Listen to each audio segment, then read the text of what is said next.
Control রুমে ওই যে পাঁচতলায় ওই যে সিসি ক্যামেরা কন্ট্রোল রুম। কি সমস্যা বুঝতেছেন না? এখানে বারবার ফোন কেটে দিচ্ছে, এখানে আছি আমরা। এই যে ট্রেনে ও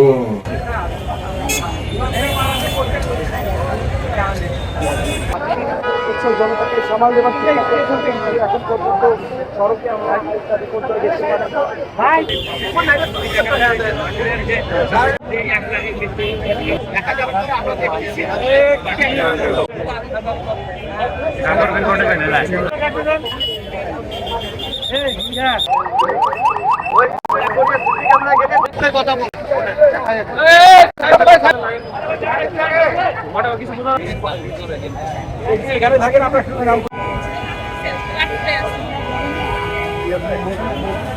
আমরা নর্থ ভিউ হোটেল থেকে 100 গজ দূরে ছিলাম।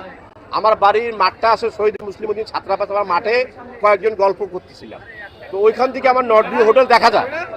তো নর্থ ভিউ হোটেল দিকে তাকে দেখতেছি উপর থেকে একটা পড়তেছে, সেটা মানুষ না বস্তা, পুরুষ না মহিলা, সেটা তো 100 গজ দূর থেকে অনুভব করা যায় না।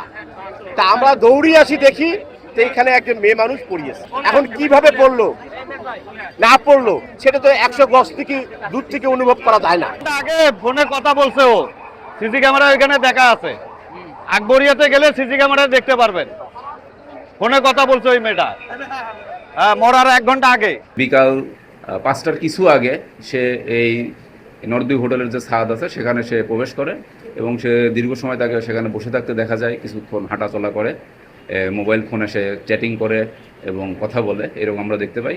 এবং অবশেষে সে বিকাল 5:42 সময় শার্পলি সে ওখান থেকে একটা রেলিংয়ের উপর বসার পরে সে আমরা দেখতে পেলাম যে হঠাৎ করে সে ওখান থেকে পড়ে গেল। তা এই বিষয়ে আসলে এখন পর্যন্ত আমরা কোনো কনক্লুসিভ সিদ্ধান্তে পৌঁছাতে পারছি না যে এটা আসলে কেন ঘটলো, সে কেন এমনটা করলো। এগুলো আমরা বিস্তারিত তদন্ত করব, তদন্তের পরে হচ্ছে এটা নিয়ে আমরা ফাইনাল মন্তব্য করতে পারব।